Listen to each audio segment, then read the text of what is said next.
कहानी की शुरुआत में जोशी नाम के एक आदमी को दिखाया जाता है जो अपनी पत्नी, बेटे और बेटी के साथ रहता है। हालांकि ये पूरा परिवार एक ही घर में रहता है, लेकिन एक घर में रहने के बाद भी ये सब के सब अलग अलग होते हैं क्योंकि ये सब अपने अपने गैजेट और मोबाइल फोन में बिजी रहते हैं। अगली सुबह जब जोशी उठता है तो वो ऑफिस के लिए लेट हो जाता है क्योंकि आज अलार्म घड़ी नहीं बजी होती। और जब वो अपनी पत्नी से पूछता है कि कोई भी घड़ी क्यों नहीं चल रही तो वो कहती है कि मुझे भी नहीं पता, शायद कोई प्रॉब्लम आ गई होगी। उसके बाद जोशी लाइट ऑन करता है लेकिन लाइट भी ऑन नहीं हो रही होती। इन्हें लगता है कि पावर ऑफ हो गई होगी, इसीलिए ऐसा हुआ है। जोशी इस बात की इंक्वायरी करने के लिए अपने लैंडलाइन फोन को देखता है तो वो भी ऑफ पड़ा होता है। जोशी परेशान हो जाता है कि अचानक ये सब क्या हो गया है। इसके बाद जोशी ऑफिस जाने के लिए रेलवे स्टेशन पर पहुंचता है। वो वहां पर देखता है कि ट्रेन भी नहीं आ रही होती। दरअसल अब ट्रेन भी बंद हो चुकी है। वही दूसरी तरफ जोशी के बेटे को दिखाया जाता है जो कि अपनी साइकिल से स्कूल के लिए जा रहा होता है। वो रोड का नजारा देखकर हैरान हो जाता है क्योंकि वहाँ एक भी गाड़ी नहीं चल रही थी। सब लोग अपने कामों पर पैदल ही जा रहे थे। जोशी किसी तरह से पैदल चलता हुआ ऑफिस पहुंच जाता है, लेकिन जब वो अपने ऑफिस पहुंचता है तो उसे पता चलता है कि ऑफिस का डोर भी नहीं खुल रहा। साथ ही सबकी बातचीत अपने आप बंद हो जाती है। अब जोशी ऑफिस से वापस घर आ रहा होता है तो वो देखता है कि सारे लोग साइकिल ले रहे हैं, लेकिन जब वो साइकिल स्टोर में जाता है तो वो देखता है कि साइकिल की प्राइस बहुत ज्यादा बढ़ चुकी है। जिस रेट में पहले गाड़ी खरीदी जा सकती थी उस रेट में अब साइकिल बिक रही होती है। दरअसल शहर में किसी भी तरह का कोई भी व्हीकल नहीं काम कर रहा होता, इसीलिए साइकिल की डिमांड बहुत ज्यादा बढ़ जाती है। जोशी मजबूर है और उसे मजबूरन में ज्यादा पैसे देकर साइकिल खरीदनी पड़ती है। और जब वो वापस घर आ जाता है, रात को जोशी की पूरी फैमिली कैंडल जलाकर डिनर करती है। जोशी का बेटा और बेटी अपने गैजेट ऑफ होने की वजह से बहुत ज्यादा बोर हो जाते हैं, इसीलिए अब जोशी की पूरी फैमिली बालकनी में आती है और वो देखते हैं कि पूरा शहर अंधकार में है। इस पूरे शहर में कुछ चमक रहा होता है तो वो आसमान के तारे होते हैं। ये सब मिलकर उन चमकते हुए तारों को देखते हैं और देखकर उनको बहुत अच्छा लगता है। इसी तरह से 7 दिन बीत जाते हैं और इन 7 दिनों में पूरी लाइफ स्टाइल बदल जाती है। जहाँ पहले लोग मशीन से कपड़े धोया करते थे, अब वो हाथों से धोते हैं। इतना बड़ा शहर पूरा वीरान हो जाता है और रोड पर एक भी कार नहीं होती। साथ ही स्कूल, स्टोर, बैंक सब कुछ बंद हो जाता है और बहुत जल्द खाने पीने की और हर चीज कम हो जाएगी। पानी की प्राइस पेट्रोल से भी ज्यादा हो जाती है और इस टाइम में सर्वाइव करना बहुत ज्यादा मुश्किल होता है। इसी वजह से बहुत सारे लोग शहर छोड़कर जा चुके हैं और अब जोशी भी अपने परिवार के साथ ये डिसाइड करता है कि वो अपने शहर को छोड़कर अपने गाँव में चले जाएंगे। अगले दिन वो अपनी बाईसाइकिल पर अपनी फैमिली के साथ निकल पड़ते हैं। रास्ते में उनको एक पानी की शॉप दिखती है जहाँ का पानी इतना महंगा था कि कोई उसे खरीदने का सोच भी नहीं सकता, लेकिन फिर भी किसी तरह से जोशी बहुत सारा पानी और खाने का सामान लेकर सीधा एयरपोर्ट के लिए निकल पड़ते हैं। इन्हें बताया गया था कि एयरपोर्ट में कुछ फ्लाइट अभी भी टेक ऑफ कर रही हैं, लेकिन जब जी वहां पहुंचते हैं तो इन्हें बताया जाता है कि कोई भी फ्लाइट जहां से नहीं जा रही। इस बात से जोशी और उसका परिवार पूरा हताश हो जाता है। इन्हें समझ नहीं आता कि अब इन्हें क्या करना चाहिए और अब जोशी तय करता है कि वो साइकिल से ही अपने गाँव में जाएगा। इसके बाद ये सभी अपने सफर के लिए निकल पड़ते हैं। थोड़ी दूर जाने के बाद ये एक हाईवे पे पहुंचते हैं जहाँ सभी लोग अपने अपने घर के गाँव की तरफ जा रहे थे। वेल ये फैमिली भी सभी लोगों के साथ आगे बढ़ना शुरू कर देती है और आगे जाकर ये एक जगह पर टेंट लगाकर आराम करते हैं। तभी इनके पास एक कपल आता है जो इनसे पानी की मांग करते हैं, लेकिन ये लोग उससे झूठ बोल देते हैं कि इनके पास पानी की लास्ट बोतल बची है। हालांकि इनके पास बहुत सारा पानी था और ये उस कपल की हेल्प कर सकते थे, लेकिन जैसा टाइम होता है कि सब के सब अपनी जान बचाना चाहते हैं। अब रात हो जाती है और जोशी की फैमिली वहीं पर ही सोकर रात गुजारते हैं। अगले दिन फिर से अपना रास्ता शुरू कर देते हैं।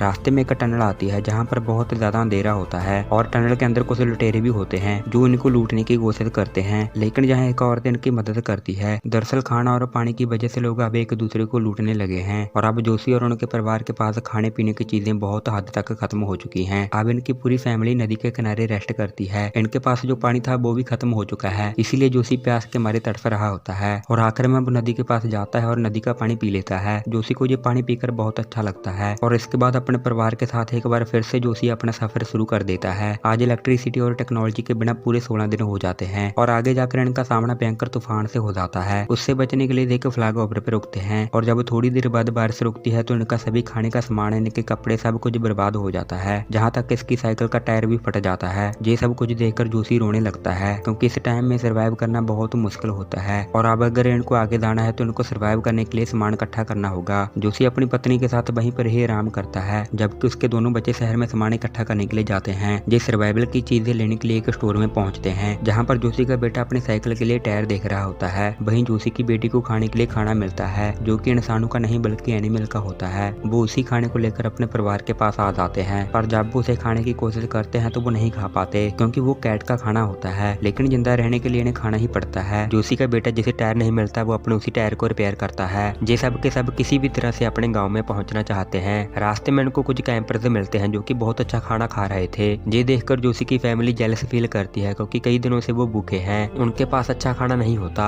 दूसरी फैमिली इन्हें खाने के लिए जड़ी बूटियां देती है और कहती है कि तुम इसे खा सकते हो। उस फैमिली में एक लड़का भी होता है जो इनके पूरे परिवार की फोटो खींचता है। दरअसल ये डिजिटल कैमरा नहीं बल्कि रील वाला कैमरा होता है। ये लड़का कहता है कि जब भी इलेक्ट्रिसिटी वापस आएगी तभी मैं आपको ये फोटो आपके पते पे जरूर भेज दूंगा। इसके बाद ये एक शहर से गुजरते हैं जहाँ पर ये देखते हैं कि एक जगह बहुत सारे लोग फिश को पकाकर बेच रहे होते हैं। ये देखकर जोशी भी उस जगह जाता है, लेकिन अब जहाँ पर फिश खत्म हो चुकी है। जहाँ पर जो फिश बेच रहा होता है जोशी उसके पैर पकड़ लेता है और कहता है कि मेरे बच्चे बहुत भूखे हैं, मुझे फिश चाहिए। लेकिन उस आदमी को जोशी की बातों से कोई फर्क नहीं पड़ता। जोशी रोने लगता है क्योंकि वो जानता है कि अगर जल्दी इन्हें खाना नहीं मिला तो ये अपनी मंजिल कभी नहीं पार कर सकते। जोशी जानता है कि उसे इन्हीं हालातों में आगे का सफर तय करना होगा। वो अपने लड़खड़ाते हुए कदमों से अपने परिवार के साथ लगातार आगे बढ़ना शुरू कर देता है। जोशी बहुत ज्यादा भूखा है, इस वजह से वो मजबूर होकर एक कीड़े को खाने वाला होता है। लेकिन इसी बीच इन्हें वहाँ पर एक पिग दिखता है जिसे देखकर ये बहुत खुश हो जाते हैं। जोशी उसका पीछा करता है और पिग को पकड़ लेता है, लेकिन पिग को काटना इतना आसान नहीं होता। तभी वहाँ पर एक आदमी आता है, वो कहता है कि इस पिग को मेरे साथ मेरे घर में ले चलो। ये पूरा परिवार पिग को उसके घर में ले जाते हैं और जहाँ पर सब के सब उस पिग को पकाकर खाते हैं। वो आदमी ने पेट भर के खाना खिलाता है, साथ ही रात को सोने के लिए एक जगह भी देता है। वो बूढ़ा आदमी इनको अपने बेटे की फोटो भी दिखाता है और जहाँ पर हमें पता चलता है कि ये बूढ़ा आदमी और कोई नहीं बल्कि उसी आदमी के पिता है जिन्होंने जोशी से पानी मांगा था। आप सोच सकते हो कि जोशी ने उन्हें पानी तक नहीं दिया था और उन्हीं के पिता ने इन लोगों को पेट भरकर खाना दिया। इसी को ही इंसानियत कहते हैं। कई दिन बीतने के बाद जोशी तय करता है कि वो एक बार फिर से अपने सफर को तय करेगा। वो अपने परिवार के साथ अपने गाँव की तरफ निकल पड़ता है, लेकिन तभी इनके रास्ते में एक नदी आ जाती है और अब नदी को पार करने के लिए सबके सब लकड़ी से एक बोट बनाते हैं और फिर किसी तरह से ये नदी के दूसरी तरफ पहुंच जाते हैं। लेकिन इनकी साइकिल और खाने का सामान नदी की दूसरी तरफ ही रह जाता है। इसीलिए जोशी एक बार फिर से नदी की दूसरी तरफ आता है और अपने सारे सामान को और साइकिल को लकड़ी की बोट के ऊपर रखकर नदी को पार करने की कोशिश करता है और तभी बहुत जोर से बारिश होना शुरू हो जाती है, जिससे नदी का लेवल बहुत बढ़ जाता है। नदी में जो धारा यानी कि पानी का बहाव होता है वो भी बहुत तेज हो जाता है और इस बहाव में जोशी सामान को और साइकिल को बचाते बचाते खुद पानी में डूब जाता है। इनका सामान भी नदी के साथ ही बह जाता है और अब इस परिवार ने जोशी को खो दिया है। ये सब के सब दुखी हो जाते हैं, लेकिन ये जानते हैं कि इन्हें अपने आप को बचाने के लिए सफर को तय करना होगा। इसीलिए ये पैदल रेलवे ट्रैक से होते हुए लगातार आगे बढ़ना शुरू कर देते हैं। लेकिन तभी जोशी की पत्नी वहीं रुक जाती है। वह जोशी के खो जाने के दर्द को अभी भी बुला नहीं पा रही थी और अपनी माँ को रोता देखकर उसकी बेटी भी रोने लगती है। लेकिन जोशी का बेटा उन्हें सहारा देता है और इनका हाथ पकड़कर आगे बढ़ना शुरू कर देता है। तभी रेलवे ट्रैक पर पीछे से ट्रेन आ जाती है और ट्रेन इन्हें देखकर रुक जाती है। दरअसल ये इलेक्ट्रिसिटी से चलने वाली ट्रेन नहीं होती बल्कि ये कोयले से चलने वाली ट्रेन होती है। ट्रेन में से कुछ लोग उतरते हैं और इन सबको ट्रेन में लेकर आ जाते हैं, जिसके बाद इन्हें पानी और खाना देते हैं। वही दूसरी तरफ हमें जोशी की बॉडी को दिखाया जाता है जो नदी में बहते हुए कई किलोमीटर आगे पहुंच चुकी होती है। जोशी जहाँ पर मरा नहीं होता बल्कि वो जिंदा होता है। वो बहुत बुरी तरह से जख्मी हो चुका है। जोशी धीरे धीरे चलता हुआ ट्रैक्टर के पास बैठता है और तभी उसे ट्रेन की आवाज सुनती है, जिसकी आवाज सुनकर जोशी के दिल में एक उम्मीद जागती है। उसके पास एक स्मोक टॉर्च होती है जिसे वो जलाता है, जिसे ट्रेन के पैसेंजर देख लेते हैं। ये वही ट्रेन है जिसमें जोशी का परिवार भी है। जोशी के बच्चे जब देखते हैं कि किसी ने स्मोक जलाई है तो उसे तरफ भागते हैं। फिर जोशी को वापस ट्रेन में ले आते हैं। अब जोशी अपने परिवार को देखकर बहुत खुश है और इसके बाद ट्रेन इनको इनके गाँव के पास छोड़ देती है। जोशी अपने पिता को देखता है, वो मछलियां पकड़ रहे होते हैं और अब जोशी अपने परिवार के साथ इसी गाँव में रहकर पुरानी तरह की जिंदगी जीना शुरू कर देता है, जहाँ पर किसी तरह की कोई भी टेक्नोलॉजी नहीं होती। ये जिंदगी उनकी पिछली जिंदगी से काफी बेहतर होती है। पहले जे एक घर में रहकर सब अलग अलग होते थे, लेकिन अब इन्हें परिवार का मतलब पता चल चुका है। इनकी जिंदगी पूरी तरह से बदल चुकी है।